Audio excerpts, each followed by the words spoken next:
모스크바의 분주한 도심 속 4명의 젊은 여성, 아냐, 폴리나, 스베틀라나, 올가가 있었다. 이들은 대학교 시절부터 변함없는 우정을 이어온 친구들이었다. 아냐는 차분하고 내성적인 성격의 28살 사무직 여성이었다. 그녀는 조용한 삶을 살았지만 마음 한구석에는 늘 알 수 없는 불안감이 자리 잡고 있었다. 그녀는 화려하고 성공한 삶을 사는 친구 폴리나를 동경하면서도 한편으로는 그녀의 삶에 살짝 질투심을 느끼기도 했다. 반면 폴리나는 자신감 넘치고 독립적인 29살의 패션 부티크 오너였다. 그녀는 화려한 외모와 세련된 스타일, 그리고 성공적인 사업으로 주변 사람들의 시선을 한몸에 받는 인물이었다. 그녀는 곧 사업가 안드레이와 결혼을 앞두고 있었고, 그 누구보다 행복한 미래를 꿈꾸고 있었다. 하지만 그녀에게도 남모를 걱정거리가 하나 있었는데, 바로 선천적으로 심장이 약한 남동생 니콜라이였다. 폴리나는 니콜라이를 끔찍이 아꼈고, 그의 건강은 그녀에게 무엇보다 중요했다. 스베틀라나는 27살의 은행원으로 한때 결혼까지 생각했던 남자친구 이고르에게 배신당한 아픈 과거를 가지고 있었다. 그녀는 이 일로 인해 사랑에 대한 불신과 상처를 안고 있었지만 여전히 진정한 사랑을 찾고 싶어 했다. 그녀는 다소 순진하고 쉽게 사람을 믿는 성격 탓에 이고르와 같은 사기꾼을 다시 만날까봐 두려워했다. 올가는 26살의 미술교사로 친구들 중 가장 소심하고 자신감이 부족했다. 그녀는 자신의 외모와 능력에 대해 항상 불안해했고 연애에서도 번번이 실패를 겪었다. 그녀는 진정한 사랑을 찾을 수 있을지, 평생 혼자 외롭게 살아야 하는 것은 아닌지 걱정하며 하루하루를 보냈다. 어느 날 폴리나는 친구들에게 모스크바 외곽에 사는 신비로운 예언가 바바 야나에 대해 이야기했다. 그녀는 바바 야나가 사람들의 과거와 미래를 정확하게 꿰뚫어보는 놀라운 능력을 지녔다고 들었다며 함께 그녀를 찾아가 보자고 제안했다. 얘들아, 우리 바바 야나 할머니를 만나러 가는 거 어때? 그분은 정말 용하다고 소문이 자자해. 우리의 미래에 대해 뭔가 알 수 있을지도 몰라. 폴리나가 흥분된 목소리로 말했다. 스베틀라나와 올가는 폴리나의 제안에 호기심을 보였지만 아냐는 왠지 모를 불안감에 휩싸였다. 그녀는 점술이나 예언 같은 것을 믿지 않았고 오히려 그런 것들에 거부감을 느꼈다. 난 그런 거 별로 안 믿어. 그냥 우연의 일치일 뿐이야. 아냐가 조심스럽게 말했다. 에이 아냐, 재미삼아 한번 가보자. 뭐가 그렇게 걱정이야. 스베틀라나가 아냐를 설득했다. 그래 아냐, 그냥 가벼운 마음으로 가보자. 우리 넷이 함께라면 무서울 것도 없잖아? 올가도 거들었다. 결국 아냐는 친구들의 성화에 못 이겨 바바 야나를 만나러 가기로 했다.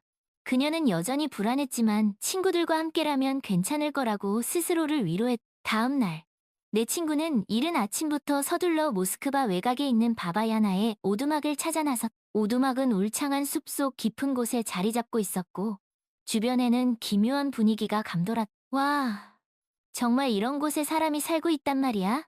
스베틀라나가 주변을 둘러보며 말했다. 그러니까 왠지 으스스한데? 올가가 잔뜩 긴장한 목소리로 대답했다. 괜찮아. 얘들아, 너무 걱정하지 마.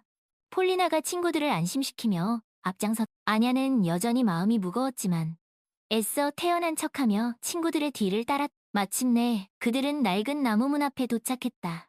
폴리나가 조심스럽게 문을 두드리자 잠시 후 안쪽에서 작고 마른 체구에 높아 바바 야나가 나타났다. 그녀는 백발의 주름진 얼굴, 그리고 깊고 신비로운 눈빛을 지닌 노인이었다. 그녀는 전통적인 러시아 의상을 입고 있었고 목과 손목에는 장신구를 주렁주렁 걸치고 있었다. 어서 오너라, 아가들아. 무슨 일로 나를 찾아왔느냐. 바바야나가 쉰 목소리로 물었다. 안녕하세요, 바바야나 할머니. 저희는 미래에 대해 여쭤보고 싶어서 왔어요. 폴리나가 공손하게 대답했다. 바바야나는 말없이 고개를 끄덕이더니 내 친구를 오두막 안으로 안내했다.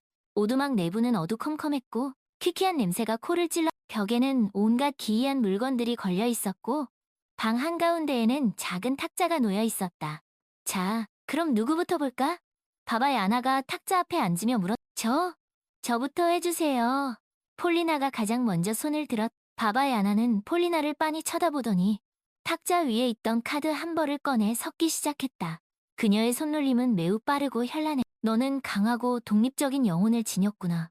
너의 앞날에는 성공과 번영이 가득할 것이다. 바바야나가 카드를 내려놓으며 말했다. 정말요? 감사합니다. 폴리나가 기쁨의 미소를 지었다. 하지만 너에게는 소중한 사람이 있구나. 그 사람의 건강이 좋지 않구나. 바바 야나가 갑자기 심각한 표정을 지으며 말했. 네? 그게 누구죠? 폴리나가 불안한 목소리로 물었. 그 사람을 지키기 위해 너는 큰 희생을 해야 할 것이다. 바바 야나는 의미심장한 말을 남긴 채 더 이상 자세한 이야기는 해주지 않았. 폴리나는 바바 야나의 말에 큰 충격을 받았다. 그녀는 곧바로 남동생 니콜라이를 떠올렸. 니콜라이는 선천적으로 심장이 약했고 최근 들어 건강이 더욱 악화되고 있었. 니콜라이에게 무슨 일이 생기는 걸까요? 폴리나가 떨리는 목소리로 중얼거렸. 다음은 스베틀라나의 차례였다. 바바야나는 스베틀라나에게 카드를 뽑게 한 후 그녀의 과거와 현재에 대해 놀랍도록 정확하게 맞추었. 너는 과거에 큰 상처를 받았구나. 하지만 그 상처는 너를 더욱 강하게 만들었. 앞으로 너는 진정한 사랑을 찾게 될 것이다. 바바야나가 스베틀라나의 손을 따뜻하게 잡아주며 말했. 정말요? 그 사람이 누군지 알 수 있을까요? 스베틀라나가 간절한 눈빛으로 물었. 그 사람은 이미 내 곁에 있다. 다만 네가 아직 그 사람을 알아보지 못했을 뿐이. 마음에 눈을 뜨고 주위를 둘러보아라. 바바야나가 수수께끼 같은 말을 남겼. 스베틀라나는 바바야나의 말에 희망을 얻었지만 동시에 혼란스러움을 느꼈다. 내 곁에 있는 사람이라니? 도대체 누굴? 다음으로 올가가 조심스럽게 탁자 앞으로 다가갔다. 바바야나는 올가에게도 카드를 뽑게 한 후 그녀의 미래에 대해 이야기해 주었. 너는 오랫동안 외로움과 싸워왔지만 이제 곧 그 외로움에서 벗어날 수 있을 것이. 너는 따뜻하고 다정한 사람을 만나게 될 것이고 그 사람과 행복한 가정을 이루게 될 것이다. 바바야나가 따뜻한 미소를 지으며 말했. 정말 그렇게 될까요? 저는 너무 오랫동안 혼자였어요. 올가가 감격에 겨워 눈물을 글썽였. 물론이다. 너는 사랑받을 자격이 충분한 사람이다. 자신감을 갖고 내 마음이 이끄는 대로 따라가거라. 바바 야나가 올가의 손등을 토닥이며 격려해 주었. 올가는 바바 야나의 말에 큰 용기를 얻었다. 그녀는 앞으로 다가올 미래에 대한 희망과 설렘으로 가슴이 벅차올랐. 마지막으로 아냐의 차례가 되었다.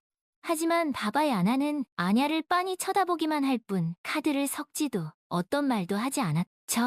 할머니, 제 미래는 보이지 않으시나요? 아냐가 조심스럽게 물었. 바바 야나는 한숨을 깊게 내쉬더니 천천히 입을 열었. 아가, 나는 너의 미래를 볼 수 없다. 너의 앞날은 짙은 안개 속에 가려져 있구나. 바바 야나가 침울한 표정으로 말했. 그게 무슨 말씀이세요? 아냐가 당황하여 물었. 너는 곧 큰 위험에 처하게 될 것이다. 그리고 그 위험은 너의 생명을 위협할 수도 있다. 바바 야나가 무거운 목소리로 대답했. 위험이란요? 제가 어떻게 해야 하죠? 아냐가 두려움에 떨며 물었. 나도 알 수 없다. 다만 너의 선택이 너의 운명을 결정할 것이다. 부디 조심하거라. 바바 야나는 더 이상 아무 말도 하지 않. 아냐는 바바 야나의 말에 큰 충격을 받았다.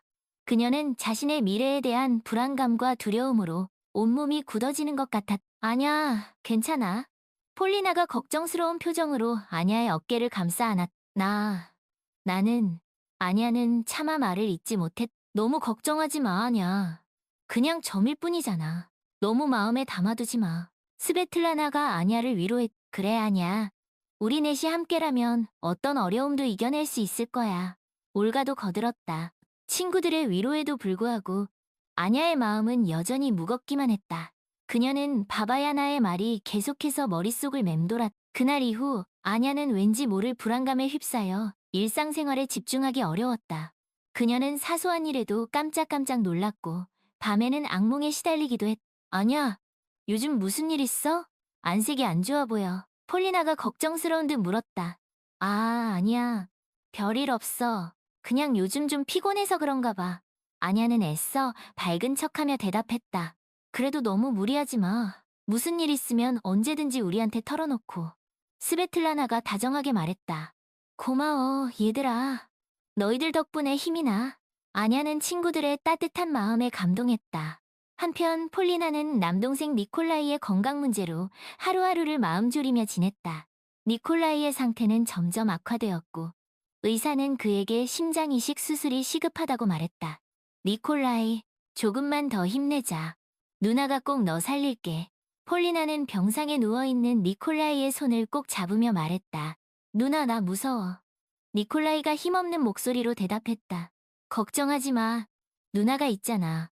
우리 니콜라이. 꼭 건강해져서 누나랑 하고 싶은 거 다 하자. 폴리나는 눈물을 글썽이며 니콜라이를 안심시켰다. 폴리나는 니콜라이의 수술비를 마련하기 위해 백방으로 뛰어다녔지만 엄청난 액수의 수술비를 마련하기란 쉽지 않았다. 그녀는 자신의 부티크를 담보로 대출을 받고 주변 지인들에게도 도움을 요청했지만 여전히 턱없이 부족했다. 어떻게 해야 하지? 이대로 가다간 니콜라이가 폴리나는 절망감에 휩싸였다. 그러던 어느 날 스베틀라나는 길을 걷다가 우연히 옛 남자친구 이고르를 마주쳤다. 이고르는 여전히 뻔뻔한 모습으로 다른 여자에게 사기를 치고 있었다. 저 나쁜 놈. 스베틀라나는 분노에 차올라 이고르에게 달려갔다. 이고르, 너 아직도 정신 못 차렸어? 또 누굴 속이려고? 스베틀라나가 이고르의 멱살을 잡으며 소리쳤다. 스베틀라나, 이게 무슨 짓이야? 이고르가 당황하며 스베틀라나를 밀쳐냈다. 너 같은 사기꾼은 감옥에 가야 해? 내가 경찰에 신고할 거야. 스베틀라나가 휴대폰을 꺼내들었다. 제발, 스베틀라나. 한 번만 봐줘. 다신 안 그럴게. 시끄러워. 내 말은 이제 더 이상 안 믿어. 스베틀라나는 이고르를 뿌리치고 경찰에 신고하려 했다. 바로 그때 바바 야나의 말이 스베틀라나의 머릿속을 스쳐 지나갔다. 그 사람은 이미 내 곁에 있다. 다만 네가 아직 그 사람을 알아보지 못했을 뿐이다. 스베틀라나는 잠시 멈칫하더니 이고르를 빤히 쳐다보았다. 그리고 갑자기 알 수 없는 확신이 들었다. 이고르, 너 혹시... 스베틀라나가 조심스럽게 입을 열었다. 뭐가? 이고르가 불안한 눈빛으로 물었다. 너 나한테 돈 빌려줄 수 있어? 스베틀라나가 단도직입적으로 물었다. 뭐? 돈? 이고르가 황당하다는 듯 되물었다. 그래, 돈. 아주 큰 돈이 필요해. 네가 나한테 갚아야 할 빚이라고 생각해. 이고르는 한참 동안 스베틀라나를 쳐다보더니 마침내 입을 열었다. 알았어. 빌려줄게. 이고르가 뜻밖의 대답을 했다. 정말? 정말 빌려줄 수 있어? 스베틀라나가 놀란 눈으로 되물었다. 그래. 대신 조건이 있어. 이고르가 의미심장한 미소를 지으며 말했다. 조건?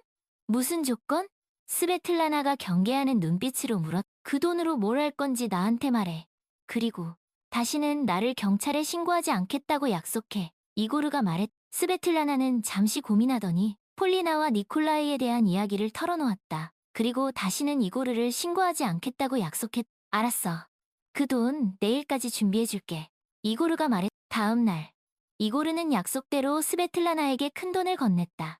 스베틀라나는 그 돈을 폴리나에게 전달했고 폴리나는 덕분에 니콜라이의 수술비를 마련할 수 있어. 스베틀라나, 정말 고마워. 내 덕분에 니콜라이가 살 수 있게 됐어. 폴리나가 눈물을 글썽이며 스베틀라나를 끌어안았. 친구 좋다는 게 뭐겠어. 니콜라이가 얼른 건강해지면 좋겠다. 스베틀라나가 폴리나의 등을 토닥이며 말했. 한편 올가는 우연히 참석한 동창회에서 학창시절 짝사랑했던 미하일을 다시 만났다. 미하일은 건축가가 되어 있었고 여전히 따뜻하고 다정한 사람이었다. 올가, 오랜만이야. 잘 지냈어? 미하일이 반가운 미소를 지으며 올가에게 다가왔다. 미하일, 이게 얼마만이야? 그러게 말이야. 우리 졸업하고 처음 보는 거지? 미하일이 쑥스러운 듯 머리를 극적였. 그러네. 너 하나도 안 변했다. 올가가 수줍게 웃으며 말했. 너도 여전히 아름다워. 올가. 미하일이 진심 어린 눈빛으로 말했. 올가는 미하일의 말에 가슴이 두근거렸다. 그녀는 미하일과 이야기를 나누면서 그가 자신에게 여전히 호감을 가지고 있다는 것을 느낄 수 있어. 미하일, 우리 다음에 또 만날 수 있을까? 올가가 용기를 내어 말했. 당연하지. 나도 너랑 더 이야기하고 싶었어. 미하일이 기쁜 표정으로 대답했. 그날 이후 올가와 미하일은 자주 만나 데이트를 했고 서로에 대한 마음을 확인했. 올가, 나 너 좋아해. 우리 정식으로 만나보지 않을래? 미하일이 진지한 표정으로 고백했. 미하일, 나도 너 좋아해. 내 마음 받아들일게. 올가가 수줍게 웃으며 대답했. 올가는 미하일과 함께라면 그동안 자신을 괴롭혔던 외로움과 불안감에서 벗어날 수 있을 것 같았다. 그녀는 드디어 진정한 행복을 찾은 것 같아 기뻤. 어느 날 저녁, 아냐는 여느 때처럼 혼자 집으로 향하고 있었다. 그날따라 왠지 모를 불안감이 그녀를 짓눌렀. 아냐는 걸음을 서둘렀지만 불안감은 쉽게 가시지 않았. 그때 골목길 저편에서 다급한 비명소리가 들려왔다. 아냐는 깜짝 놀라 소리가 나는 쪽으로 달려갔. 살려주세요. 도와주세요. 한 젊은 여성이 골목길 바닥에 쓰러져 있었고 그 위로 불량배들이 에워싸고 있었. 그들은 막다른 곳으로 쫓기던 니콜라이를 붙잡아 위협하고 있었고 도망치려던 니콜라이가 임산부인 엘레나와 부딪혀 그녀를 넘어뜨린 것이었. 이봐, 너 때문에 이게 무슨 일이니?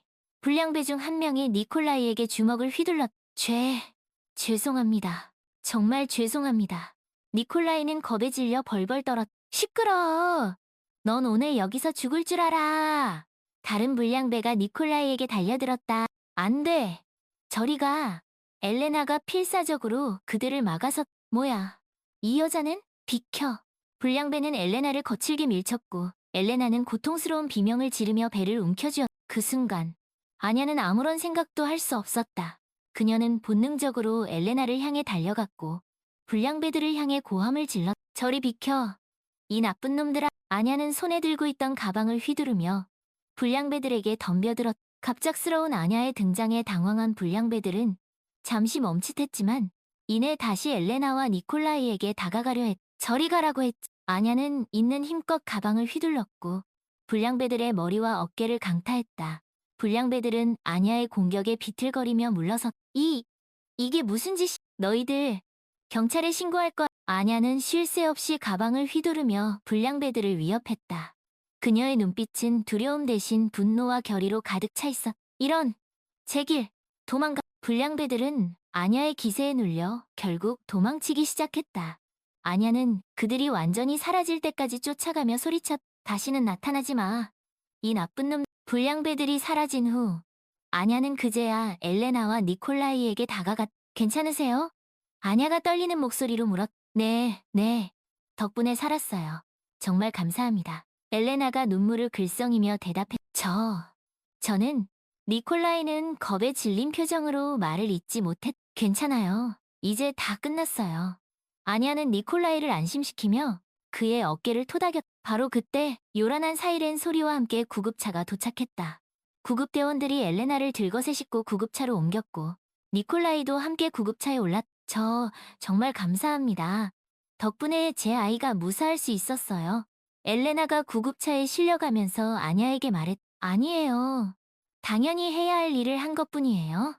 아냐가 겸손하게 대답했. 아니에요. 당신은 우리의 생명의 은인이에요. 꼭 다시 연락드릴게요. 엘레나가 굳게 약속했. 구급차가 떠난 후 아냐는 그 자리에 멍하니 서 있었다. 그녀는 자신이 방금 무슨 일을 겪었는지 실감이 나지 않았. 그 순간 누군가가 아냐의 어깨를 두드렸다. 아냐가 깜짝 놀라 뒤돌아보니 낯선 남자가 서 있었. 괜찮으세요? 남자가 걱정스러운 표정으로 물었. 네, 괜찮아요? 아냐가 떨리는 목소리로 대답했. 다행이네요. 저는 드미트리예요. 아까 그 구급차 제가 불렀어요. 남자가 자신을 소개했. 그러셨군요. 감사합니다. 아냐가 어색하게 웃으며 말했. 아까 정말 용감하셨어요. 덕분에 그분들이 무사할 수 있었어요. 드미트리가 칭찬했. 아니에요. 그냥 저도 모르게 그렇게 됐어요. 아냐가 쑥스러운 듯 말했. 그래도 정말 대단하세요. 저라면 그렇게 못했을 거예요. 드미트리가 감탄했. 두 사람은 잠시 동안 말없이 서로를 바라보았다. 아냐는 드미트리의 따뜻한 눈빛에서 묘한 감정을 느꼈. 그럼 저는 이만 가볼게요. 아냐가 먼저 입을 열었다. 네. 조심히 가세요. 드미트리가 아쉬운 듯 말했다. 아냐가 돌아서서 몇 걸음 걷다가 다시 뒤돌아보았다. 드미트리는 여전히 그 자리에 서서 아냐를 바라보고 있었다. 드미트리 씨. 아냐가 조심스럽게 불렀다. 네? 드미트리가 대답했다. 아까 정말 감사했어요. 덕분에 큰 용기를 얻었어요. 아냐가 진심을 담아 말했다. 아니에요. 오히려 제가 감사하죠. 아냐 씨 덕분에 그분들이 무사할 수 있었으니까요. 혹시 다음에 또 만날 수 있을까요? 아냐가 조심스럽게 물었다. 그럼요. 저도 아냐 씨랑 더 이야기하고 싶어요. 드미트리가 기쁜 표정으로 대답했다. 두 사람은 연락처를 교환했고 다음 만남을 기약하며 헤어졌다. 아냐는 집으로 돌아가는 길에 왠지 모를 설렘과 기쁨을 느꼈다. 며칠 후 아냐는 길을 걷다가 우연히 교통사고를 목격했다. 한 승용차가 신호를 위반하고 달리다가 횡단보도를 건너던 아냐를 칠 뻔한 것이다. 꺄! 아냐는 비명을 지르며 길바닥에 넘어졌다. 다행히 차는 아냐를 스치듯 지나갔지만 아냐는 넘어지면서 팔과 다리에 찰과상을 입었다. 괜찮으세요? 운전자가 차에서 내려 아냐에게 다가왔다. 아냐가 고개를 들어보니 그는 바로 며칠 전 만났던 드미트리였다. 드미트리 씨, 아냐가 놀란 눈으로 말했다. 아냐 씨, 이게 어떻게 된 일이에요? 드미트리도 깜짝 놀라며 말했다. 제가 신호를 못 보고 건너다가 아냐가 횡설수설하며 말했다. 일단 병원부터 가요. 제가 모셔다 드릴게요. 드미트리가 아냐를 부축하여 자신의 차에 태웠다. 병원에서 치료를 받은 후 드미트리는 아냐를 집까지 데려다 주었다. 정말 죄송해요, 아냐 씨. 제가 더 조심했어야 했는데 드미트리가 미안한 표정으로 말했다. 아니에요. 제 잘못도 있어요. 괜찮아요. 아냐가 애써 웃으며 말했다. 그래도 제가 가해자니까 앞으로 아냐 씨가 다 나을 때까지 제가 책임지고 돌봐드릴게요. 드미트리가 굳은 결의를 보이며 말했다. 네? 그럴 필요까지는 없는데. 아냐가 당황하며 말했다. 아니에요. 제가 그렇게 하고 싶어요. 아냐 씨가 허락해 주신다면요? 드미트리가 진지한 표정으로 말했다. 아냐는 드미트리의 진심 어린 눈빛에 마음이 흔들렸다. 그럼 부탁드릴게요. 아냐가 수줍게 대답했다. 그날부터 드미트리는 매일같이 아냐를 찾아와 그녀의 상처를 치료해주고 식사를 챙겨주었다. 아냐는 드미트리의 따뜻한 보살핌 덕분에 몸과 마음의 상처가 빠르게 아물어갔다. 드미트리 씨, 정말 고마워요. 드미트리 씨 덕분에 제가 이렇게 빨리 나을 수 있었어요. 아냐가 진심을 담아 말했다. 아니에요. 당연히 해야 할 일을 한 것뿐이에요. 그리고 저 아냐 씨한테 할 말이 있어요. 뭔데요? 아냐가 궁금한 듯 물었다. 저 아냐 씨를 좋아해요. 처음 만난 순간부터 계속 아냐 씨 생각뿐이었어요. 드미트리가 수줍게 고백했다. 아냐는 드미트리의 고백에 가슴이 두근거렸다. 그녀 역시 드미트리에게 호감을 느끼고 있었지만 선뜻 자신의 마음을 표현하지 못하고 있었다. 저도 드미트리 씨를 좋아해요. 아냐가 얼굴을 붉히며 대답했다. 정말요? 정말 제 마음을 받아주시는 건가요? 드미트리가 기쁨에 찬 목소리로 되물었다. 네, 저도 드미트리 씨랑 함께 있으면 행복해요. 아냐가 미소를 지으며 말했다. 두 사람은 서로의 마음을 확인했고 그날부터 연인 사이가 되었다. 아냐는 드미트리와 함께라면 바바야나가 예언했던 위험도 두렵지 않았다. 어느 날 아냐는 친구들과 함께 폴리나의 결혼식에 참석했다. 폴리나는 아름다운 신부가 되어 있었고 그녀의 곁에는 듬직한 신랑 안드레이가 서 있었다. 폴리나, 정말 축하해. 너무 아름다워. 아냐가 진심으로 축하의 말을 전했다. 고마워, 아냐.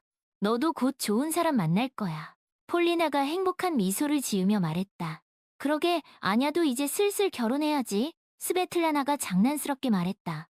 맞아, 아냐. 너 정도면 훌륭한 신부감인데 왜 아직도 혼자야?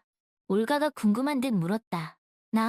나는 아냐가 말을 잇지 못하고 있을 때 드미트리가 그녀의 곁으로 다가왔다. 아냐, 무슨 일 있어? 드미트리가 다정하게 물었다. 아니에요. 그냥 친구들이랑 이야기하고 있었어요. 아냐가 수줍게 웃으며 말했다. 안녕하세요. 저는 아냐의 남자친구 드미트리입니다. 드미트리가 정식으로 자신을 소개했다. 어머, 아냐, 남자친구 있었어? 왜 우리한테 말 안 했어? 폴리나가 깜짝 놀라며 말했다. 그러게 아냐. 너무해. 우리한테 제일 먼저 말해줬어야지. 미안해. 얘들아. 나도 모르게 그렇게 됐어. 나중에 자세히 이야기해줄게. 아냐가 친구들에게 사과했다. 알았어. 그럼 나중에 꼭 이야기해줘야 해. 폴리나가 다짐을 받았다. 그래. 아냐. 우리한테 숨기는 거 있으면 안 돼. 스베틀라나와 올가도 거들었다. 결혼식이 끝난 후 아냐는 드미트리와 함께 집으로 돌아가던 중 문득 바바야나를 다시 만나보고 싶다는 생각이 들었다. 드미트리 씨, 우리 바바야나 할머니를 다시 만나러 가면 안 될까요? 아냐가 조심스럽게 물었다. 바바야나? 그분이 누구신데요? 드미트리가 궁금한 듯 물었다. 전에 제 친구들이랑 같이 만났던 예언가 할머니세요. 제 미래에 대해 말씀해 주셨는데 왠지 다시 한번 만나 뵙고 싶어요. 아냐가 설명해. 아냐 씨가 원한다면 같이 가요. 드미트리가 흔쾌히 동의했다. 다음 날, 아냐와 드미트리는 함께 바바야나의 오두막을 찾아갔다. 바바야나는 여전히 그곳에서 조용히 살고 있었다. 오랜만이구나, 아가. 무슨 일로 다시 찾아왔느냐? 바바야나가 반가운 미소를 지으며 말했. 안녕하세요, 할머니. 저는 아냐예요. 기억하시죠?